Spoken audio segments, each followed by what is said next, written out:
Hi, welcome. So today we're going to be talking about NewJeans' two music videos for Cool With You and Kind of Get Up, even though it's literally a 36-second song, if you can call it a song. But we have side A and side B, and there's a lot to look into and lots of theories going around. So I'm going to share the ones that I think, and we can have a discussion as well. So if you're interested, then please keep on watching. Don't forget to like, comment, and share this video with the friends you don't. Oh my god. You can also check out my review for ETA in its own separate video after you're done with this one.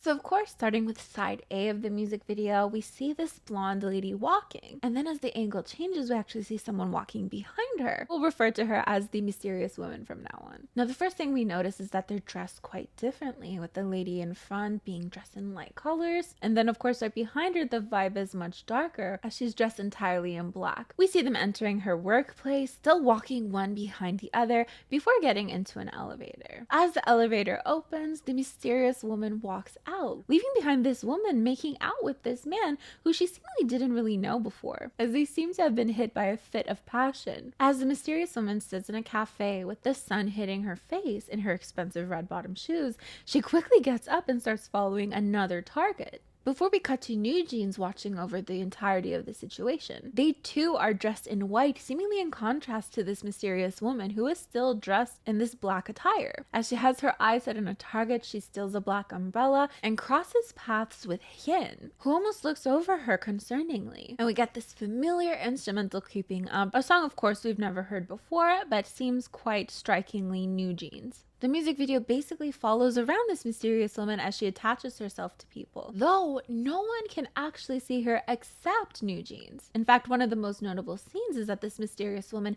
is in front of this painting of Cupid and Psyche, with Danielle acting as kind of a museum guide. But this oil painting in the background seems important, almost as if it's a representation of the story trying to be told in this music video. While she was looking at the painting, she sees this man, who she then visits at nighttime. However, again, he can't seem to hear or feel her presence, and even as she looks into the mirror, she's invisible. Almost frustrated by this, as she looks up to NewJeans watching over her, she leaves the room, unrobes, and she smiles for the first time in the music video, as if she shed this darkness following her around, represented by her clothes that are scattered all over the ground. But it's at this point that we have to switch to side B of the music video.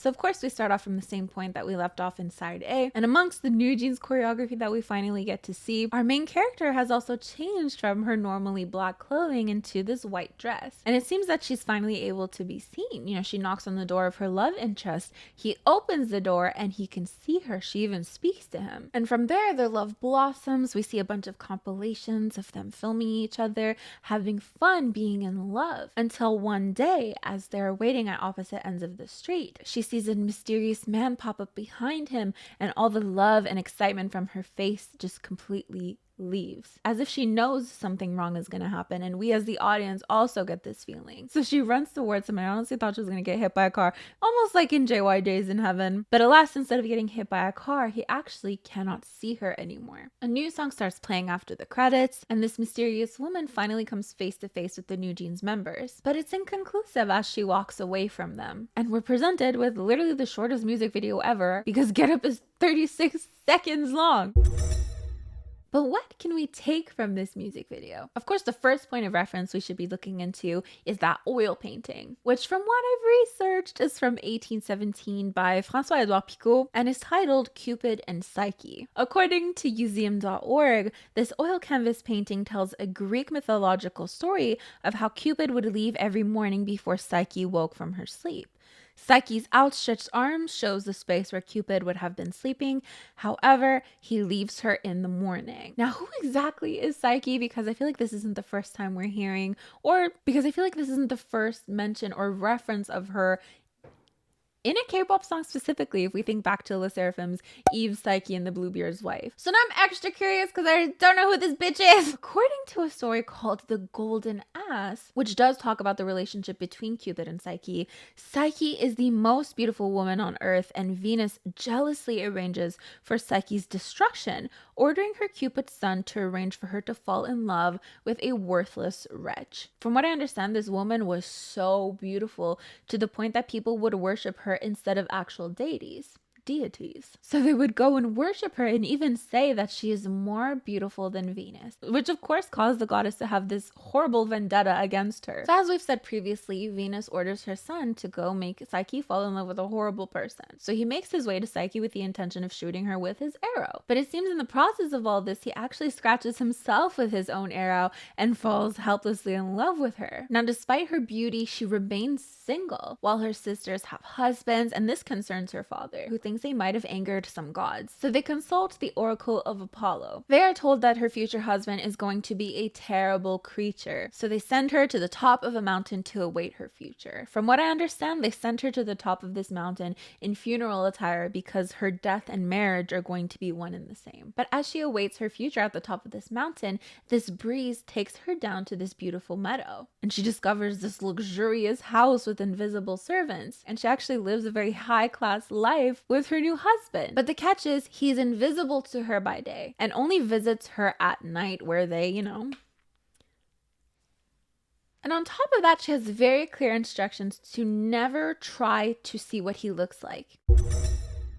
So right off the bat, within the scope of the music video, it wouldn't be too far-fetched to think of the mysterious woman as a type of Cupid, right? Because she's invisible to people. And she also seems to be a matchmaker of sorts, because she enters into an elevator with a man and a woman, and as she leaves, they seem to suddenly be madly in love, kind of. So I've seen a lot of people saying that the roles are switched, which again could fit into the oil painting, as one person is constantly left behind and in the dark. But back to the story of Cupid and Psyche. So she's living this wonderful life, but it's a bit lonely because she's literally the only human around. So she convinces Cupid to let her sisters visit. Her sisters come to visit and they are totally jealous of this lifestyle. Like, what the hell happened? Weren't you supposed to marry this monster who was gonna literally devour you? So they pester her about the identity of this husband of hers, and she finally reveals to them that she's never actually seen what he looks like. So they convince her to take a peek because she's pregnant, and if she's actually laying with a monster, he's probably going to eat both of them, and that's not too good, is it? So she brings an oil lamp and a knife to be able to see this husband of hers and to potentially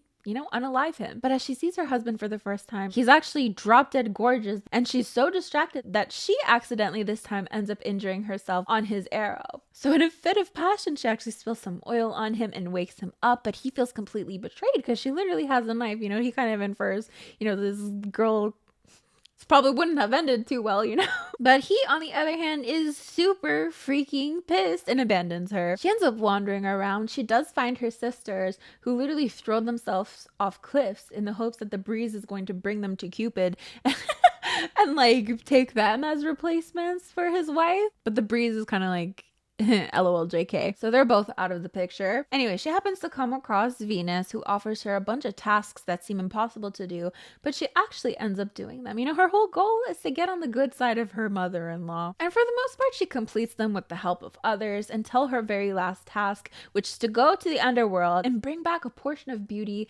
of the goddess of the underworld, Persephone. And of course, she's told to not open the box once the beauty has been collected. What does she do? She opens the damn box because she wants to be beautiful for her husband, and she figures, Venus could spare a bit, but she actually falls into a deep sleep. Now, Cupid hears of this and kind of feels bad, so he goes and rescues her. She turns into a goddess. She's gifted immortality. Cupid does a couple favors for some other gods, and they get to live happily ever after as equals. That is the end of the tale. So how does this tie into the music video? Because, reading the entirety of the story, if you look too much into the story, it doesn't add up with the music video. So I wonder if Hyoyeon being naked and going into the rain is her turning into... No, it doesn't make sense.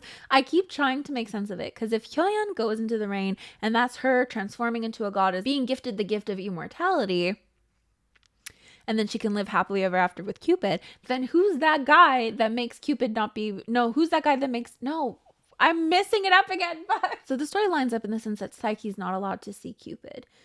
For the most part, there's not really any scene where it's shown that Psyche, or the male interest, we presume, is aware of Cupid's existence. She kind of seems like she's following him around. He doesn't really know that she exists. So I'm really curious about that. And if after knowing the whole story of Psyche and Cupid, what do you think? How do you think it lines up with the music video? Because of course, just featuring a painting of Cupid and Psyche doesn't necessarily mean that word for word, storyline by storyline, they're going to copy the exact same thing. You know, they could have gone a little rogue with it, which is what I personally think they did. I think maybe the painting was just a nice reference to give a little bit of context that, you know, Cupid is invisible to Psyche. The way I see it, Cupid was supposed to set up the male love interest with someone else, but upon seeing his face, she herself falls in love with him. And I think this because we see the mirrored scene of the elevator. You know, the first scene with the elevator, she sets the two people up, they passionately make out as she walks away alone. However, in the second elevator scene, I think she was supposed to make those two people fall in love,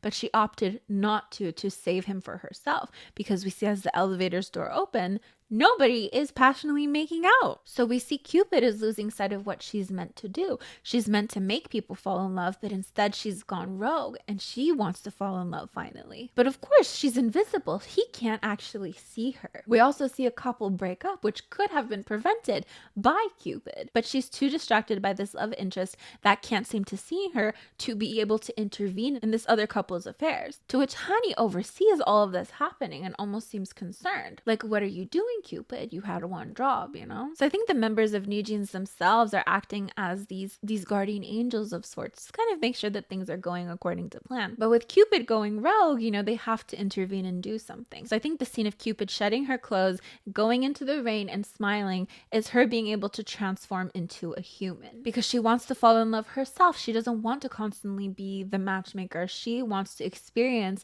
what she lets other people experience. So she finally becomes human. He can finally see her and their love blossoms from there. And actually, maybe she's not Cupid at all. Maybe she's just a fallen angel, an angel of love. Does that make any sense? Now, the mysterious guy at the end, a lot of people are saying that's actually a representation of Venus. So Cupid's mother, which in this case would be the mysterious woman's father. But from what I read, Venus really hates Psyche and doesn't really do anything bad to Cupid. So if we reverse the roles and the mysterious woman is actually Cupid and the male interest is Psyche and the mysterious man is Venus, I don't know that it makes sense that Venus would do something horrible to Cupid. I feel like Venus would do something horrible to Psyche, so the male love interest. And if making the male love interest not be able to see his lover anymore and be able to go on as if nothing had ever happened, it would seem as though Venus is letting Psyche get off without a scratch, which doesn't super fall in line with the mythological story that I've read. But aside from the clear reference to Cupid and Psyche, the music video actually really reminded me of the movie City of Angels from 1998 featuring Nicolas Cage and Meg Ryan, where Cage plays the role of an angel who so desperately wants to experience being a human as he's fallen in love with one. And I think there's a lot of parallels between the music video for Cool With You and the movie City of Angels, because in Cool With You, the mysterious woman cannot be seen through mirrors. In the movie for City of Angels, Nicolas Cage's character cannot be photographed. And at the end of it all, they both get to experience the very thing they've been truly longing to experience, but for a short amount of time before it's taken away from them. Because spoiler alert, in the movie City of Angels, he actually finally gets to become a human and he experiences love with Meg Ryan, but then she literally dies. And we also get to see the angels in the movie lingering around randomly, just as NewJeans do in their music video. And I don't know if you remember the song Iris by the Goo Goo Dolls, which was featured in the music video, but the lyrics go, "And I'd give up forever to touch you, 'cause I know that you feel me somehow.